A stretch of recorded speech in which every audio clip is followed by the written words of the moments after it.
বিশ্বকাপের আগে শ্রীলঙ্কার বড় চিন্তার নাম ছিল ইনজুরি। আইপিএল এর নাম লিখিয়েও খেলেননি অহেনিন্দু হাসারাঙ্গা।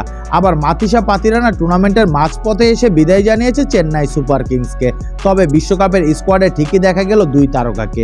নিজেদের সেরা সব তারকাকে বিশ্বকাপের জন্য জড়ো করেছে 14 টি-20 বিশ্বকাপের চ্যাম্পিয়নরা। শক্তিশালী এই স্কোয়াডে অভিজ্ঞতার পুরো মূল্যায়ন করেছে লঙ্কান ক্রিকেট বোর্ড। অভিজ্ঞ অ্যাঞ্জেলো ম্যাথিউস, দাসুন সানাকা, দুষ্মন্ত চামিরাদের নিয়ে শক্তিশালী স্কোয়াড দাঁড় করিয়েছে তারা। রিজার্ভেও আছে বানুকা রাজাপাকসেনের মতো হার্ড হিটার আর বিজয়কান্ত বিশ্বকান্তের মতো রহস্যময় স্পিনার। যথারীতি দলের অধিনায়ক থাকছে অহেনিন্দু হাসারাঙ্গা আর সহ অধিনায়ক হিসেবে থাকছেন চারিতা আসালাঙ্কা।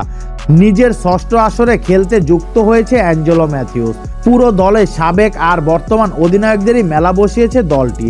সাবেক অধিনায়কের মধ্যে অ্যাঞ্জেলো ম্যাথিউসের পাশাপাশি আছে দাসুন সানাকা। এছাড়া বর্তমানে ওয়ানডে অধিনায়ক কৌশল মেন্ডিস আর বর্তমান টেস্ট অধিনায়ক ধনঞ্জয় ডি সিলভাও আছে বিশ্বকাপের দলে। দলের চমক বলতে গেলে দুনিত বেল্লা লাগে।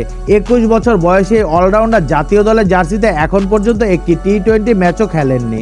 বাংলাদেশের বিপক্ষে সবশেষ টি-20তে হ্যাটট্রিক করে জায়গা পেয়ে গিয়েছে নুয়ান থুসারাও। তিনি যাচ্ছেন 8টি টি-20 খেলার অভিজ্ঞতা নিয়ে। এবারের বিশ্বকাপেও বাংলাদেশ মুখোমুখি হবে নিজেদের প্রবল এই প্রতিদ্বন্দ্বী দলের। গ্রুপ ডিতে লঙ্কানরা আছে টাইগারদের সঙ্গেই। বিশ্বকাপে বাংলাদেশ ছাড়াও শ্রীলঙ্কার গ্রুপে আছে দক্ষিণ আফ্রিকা, নেপাল ও নেদারল্যান্ডস। জুনের 3 তারিখে দক্ষিণ আফ্রিকার বিপক্ষে ম্যাচ দিয়ে নিজেদের বিশ্বকাপ মিশন শুরু করবে তারা।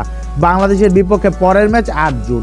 এরপর 12 জুন নেপাল ও 17 জুন নেদারল্যান্ডসের বিপক্ষে খেলবে দলটি। শ্রীলঙ্কার বিশ্বকাপ দল অহেনিন্দু হাসারাঙ্গা অধিনায়ক, চারিত আসালাঙ্কা, কুশল মেন্ডিস, পাথুম নিশাঙ্কা, কামিন্দু মেন্ডিস, সাদিরা সামিরা বিক্রমা, অ্যাঞ্জেলো ম্যাথিউস, দাসুন সানাকা, ধনঞ্জয় ডি সিলভা, মাইস থিকসানা, দুনিত বেল্লালাগে, দুষ্মন্ত চামিরা, নুয়ান থুসারা, মাথিসা পাতিরানা, দিলশান মাদুশঙ্কা।